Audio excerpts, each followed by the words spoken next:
दोस्तों, क्या आपने कभी सोचा है कि जब टाटा कंपनी दुनिया के हर दूसरे बिजनेस में इन्वॉल्व है तो फिर वो बाइक क्यों नहीं बनाती? या फिर क्या आप जानते हैं कि रोड पर कहीं कहीं ऐसे मिरर्स क्यों लगाए जाते हैं और इनका काम क्या होता है? अच्छा, सोचकर जवाब दो कि क्या एक बड़ा सा आइस ब्लॉक बिना पिघले किसी बड़े रेगिस्तान को पार कर सकता है? अगर अभी तक सोच ही रहे हैं तो घबराएं नहीं और बने रहे हमारे साथ अगले कुछ मिनटों के लिए, क्योंकि ज्ञान और रोमांच का ये एक ऐसा सागर है जिसमें डूबे बिना कोई मजा नहीं। तो बिना और वेस्ट किए आपका महंगा वक्त, शुरू करते हैं आज का ये एक्साइटिंग सफर। Factified, facts on your face. Fact number 1। दोस्तों, आपको इंडिया के हर दूसरे घर में एक ना एक टू व्हीलर मिल ही जाएगी और हमारा देश दुनिया में टू व्हीलर्स की सबसे बड़ी मार्केट भी है।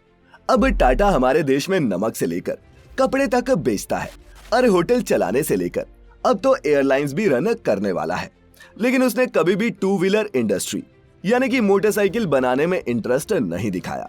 जानते हैं क्यों? कहते हैं इसके पीछे की वजह रतन टाटा की एक पर्सनल स्टोरी है। हुआ क्या कि वो एक दिन सड़क पर अपनी गाड़ी से जा रहे थे, बारिश हो रही थी, तो उनके बगल से एक दंपत्ति और 2 बच्चे मोटरसाइकिल पर भीगते हुए निकले। वो थोड़ी आगे गए तो उन्होंने देखा कि उस मोटरसाइकिल का एक्सीडेंट हो गया है और पूरे परिवार को चोटें आई हैं।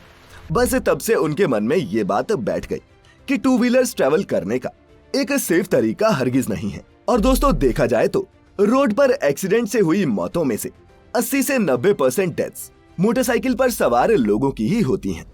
अब दोस्तों, टाटा कोई ऐसी वैसी कंपनी नहीं है कि प्रॉफिट के लिए कुछ भी बेच दे।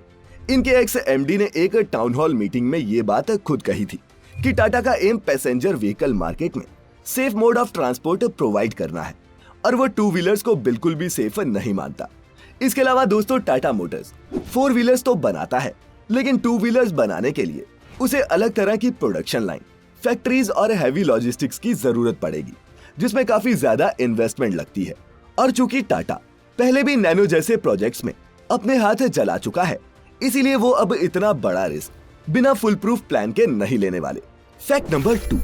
दोस्तों, आपने सड़क के किनारे कहीं कहीं ये बड़े चौड़े मिरर्स लगे देखे होंगे, लेकिन क्या आप जानते हैं कि इन्हें इंस्टॉल क्यों किया जाता है और इनका पर्पस क्या होता है? अगर नहीं तो अभी जान जाएंगे। दरअसल इन्हें ट्रैफिक कॉन्वेक्स मिरर्स कहा जाता है और ये रोड पर चलने वाले व्हीकल्स की सेफ्टी के लिए ऐसे पॉइंट्स पर इंस्टॉल किए जाते हैं जहां से 2 या फिर 2 से ज्यादा रोड्स आपस में मिलते हों। ओवल शेप के ये सिक्योरिटी मिरर्स ऐसे जंक्शंस पर ब्लाइंड स्पॉट्स को खत्म करने का काम करते हैं जहां दूसरी रोड की विजिबिलिटी अदरवाइज मुमकिन ना हो।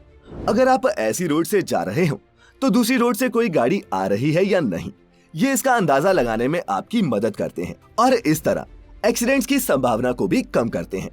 अब दोस्तों, ये है तो एक छोटी सी ऑटोमेटिक और लो कॉस्ट ट्रैफिक है, लेकिन एक्सीडेंट्स को कम करने में ये बहुत इफेक्टिव है। Fact number 3।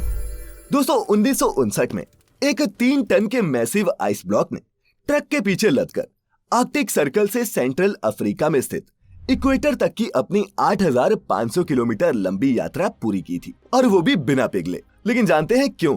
दरअसल इस एक्सपीडिशन की शुरुआत तब हुई जब यूरोप के मशहूर रेडियो चैनल रेडियो लग्जमबर्ग ने ये ओपन चैलेंज सबके सामने रखा कि अगर कोई 3 टन के आइस ब्लॉक को बिना रेफ्रिजरेशन के आर्कटिक सर्कल से इक्वेटर तक पहुंचाएगा तो रेडियो लग्जमबर्ग पहुंचाने वाले को 1 लाख फ्रैंक्स यानी कि आज के हिसाब से 12 लाख रुपए देगा, और वो भी पर केजी आइस के हिसाब से। अब ये कोई आसान एक्सपीडिशन नहीं होने वाला था। एक तो सहारा रेगिस्तान की झुलसा देने वाली गर्मी और 8,000 किलोमीटर से ज्यादा का सफर, जिसमें से ज्यादातर हिस्से में तो पक्की रोड तक नहीं थी। लेकिन दोस्तों, इंसान के हौसले के आगे कोई भी चुनौती नहीं टिकती। 1 साल बाद इस चैलेंज को एक्सेप्ट किया नॉर्वे की एक कंपनी ग्लासवॉट ने, जो इंसुलेटिंग ग्लास वूल मैन्युफैक्चर करती थी। कंपनी के एमडी बर्जर नेटविक श्योर थे कि वो इस चैलेंज से मिलियंस ऑफ फ्रैंक्स कमा सकते हैं।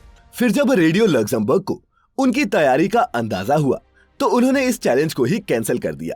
लेकिन एक्सपीडिशन की तैयारी उस पॉइंट तक पहुंच चुकी थी जहां से पीछे हटने का कोई मतलब ही नहीं था। ग्लासवॉट ने इसे एक मार्केटिंग कैंपेन के तौर पर प्रमोट किया और खास लकड़ी और आयरन वूल से इंसुलेटेड कंटेनर में नॉर्वे से 3,000 किलोग्राम वजनी आइस ब्लॉक को 27 दिनों में गैबोन अफ्रीका इक्वेटर की लाइन तक पहुंचाया। दोस्तों, क्या आप गेस कर सकते हैं कि इस मुश्किल और लंबे सफर में कितनी बर्फ पिघली होगी? सिर्फ 11%, यानी कि 3000 किलोग्राम में से 2664 किलोग्राम मंजिल तक पहुंच गई थी, जो उस समय अविश्वसनीय से कम कुछ भी नहीं था। पहुंचने के बाद उस आइस ब्लॉक को छोटे छोटे टुकड़ों में तोड़ा गया, जिन्हें फिर वहां की लोकल जनता में बांट दिया गया, क्योंकि इससे पहले उन्होंने कभी बर्फ देखी ही नहीं थी। फैक्ट नंबर 4, दोस्तों हम इंडियंस और किसी चीज में तेज हो ना हो, लेकिन नकल करने में और जुगाड़ लगाने में हमारा शायद ही कोई मुकाबला है। ऐसी ही एक एग्जाम्पल हमें देखने को मिली है हाल ही में राजस्थान में हुए रीट के एग्जाम्स के दौरान, जब कुछ स्टूडेंट्स को इन ब्लूटूथ चप्पल्स के साथ पकड़ा गया। अब ब्लूटूथ क्यों? इसका जवाब है इस चप्पल के अंदर फिट की गई जुगाड़ टेक्नोलॉजी में, जिसमें एक ब्लूटूथ डिवाइस को इस चप्पल के सोल में कुछ इस तरह फिट किया गया था कि पहने पता ही ना चले कि कुछ गड़बड़ है। ये शातिर चीटर्स कान में ब्लूटूथ डिवाइस लगाकर एग्जाम हॉल के बाहर बैठे लोगों से कांटेक्ट करके क्वेश्चन पेपर सॉल्व करवा रहे थे, बिल्कुल मुन्ना भाई MBBS की तरह। लेकिन बदकिस्मती से रैकेट के 5 मास्टरमाइंड पुलिस के हत्थे चढ़ गए, जिनसे पता चला कि वो ये ब्लूटूथ चप्पलें 2 लाख रुपए तक की बेच रहे थे। अब दोस्तों सुनने में ये वाकया मजेदार लग सकता है, लेकिन इन्हीं चीटिंग माफियाओं की वजह से हर साल ऐसे हजारों डिजर्विंग बच्चे होते हैं जिन्हें उनकी काबिलियत के मुताबिक न तो कॉलेज में सीट मिलती है और न ही कोई जायज नौकरी।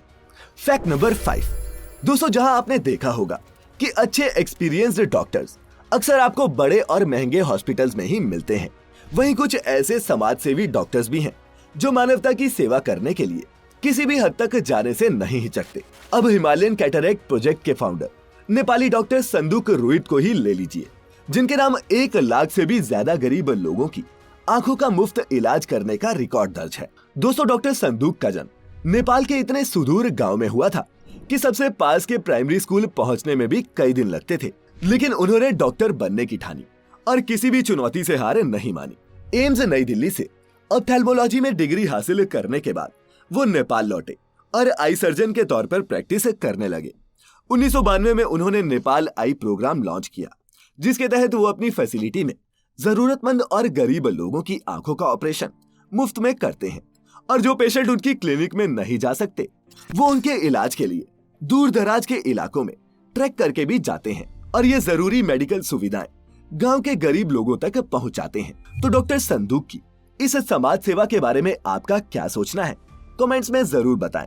फैक्ट नंबर 6, दोस्तों अनुराग कश्यप ने बॉलीवुड में एंट्री मारकर ये साबित किया था कि कमर्शियल मूवीज के लिए हमेशा करोड़ों रुपए लगाने की जरूरत नहीं पड़ती और शूस्ट्रिंग बजट्स पर भी अच्छी फिल्में बनाई जा सकती हैं। लेकिन दोस्तों क्या आप जानते हैं कि हॉलीवुड में एक ऐसा ही डायरेक्टर है जिस पर पैसे लगाने से शायद ही कोई प्रोड्यूसर कभी भी मना करेगा, और दोस्तों इस डायरेक्टर का नाम है टॉड फिलिप्स। हैंगओवर मूवी के डायरेक्टर टॉड ही थे और उन्होंने इस मूवी को 35 मिलियन US में बनाया था।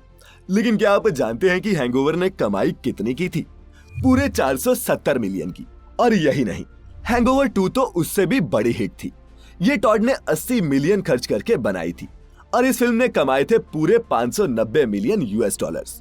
इसके बाद टॉड ने कॉमेडी से स्विच मारा और बनाई एक डार्क थ्रिलर मूवी 2019 में आई जोकर, जिसने उनके सभी पिछले रिकॉर्ड्स तोड़ दिए।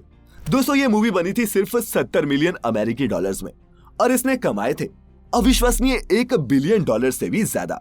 तो हुए ना टॉड हॉलीवुड के एक फुल पैसा वसूल डायरेक्टर।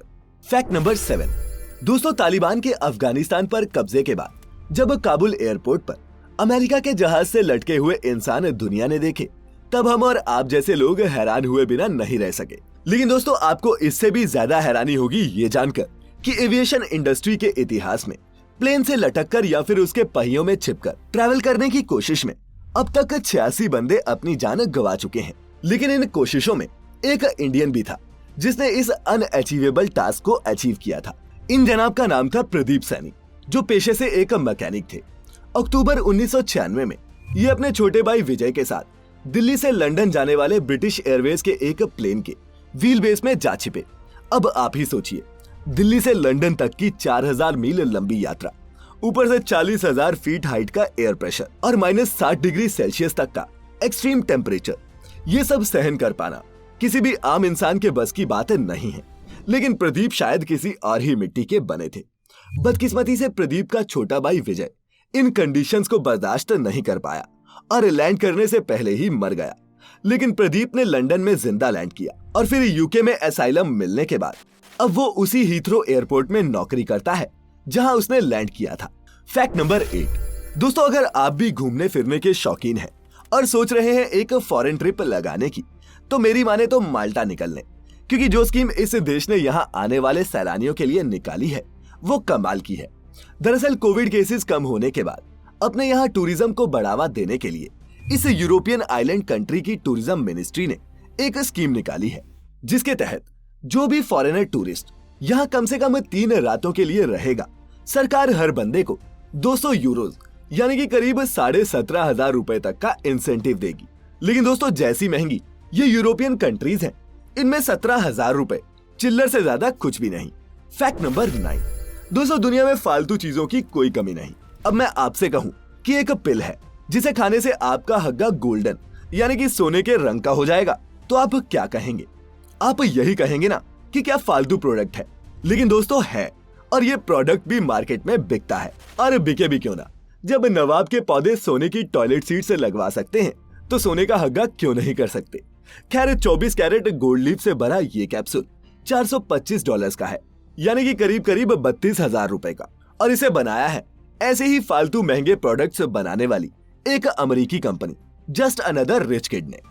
और बातों ही बातों में अब वक्त हो चला है आज की इस वीडियो के आपके अपने योर ओन फैक्ट का, जिसे हमें भेजा है नवाजिश शेख जी ने। नवाजिश अपने फैक्ट में बताते हैं कि जापान में अब कब्रों पर QR कोड लगे होते हैं ताकि आप उसे अपने फोन में स्कैन करके मरे हुए आदमी के बारे में जान सको। लेकिन जब हमने इसका फैक्ट चेक किया तो पाया कि असल में वायरल होने वाली ये तस्वीरें जापान की नहीं, चाइना की हैं। ये 2015 की हैं, जब चाइना की चोंगकिंग म्युनिसिपैलिटी में चाइनीज अथॉरिटीज ने वर्ल्ड वॉर सेकंड में जान गंवाने वाले विक्टिम्स की याद में एक मेमोरियल बनवाया था। इन विक्टिम्स की कब्र पर QR कोड्स हैं जिन्हें स्कैन करके आप उनकी कहानी जान सकते हैं। जापान में कब्रों पर QR कोड्स लगने लगे हैं। ये व्हाट्सएप यूनिवर्सिटी का फैक्ट तो हो सकता है, लेकिन फैक्टिफाइड हिंदी का नहीं।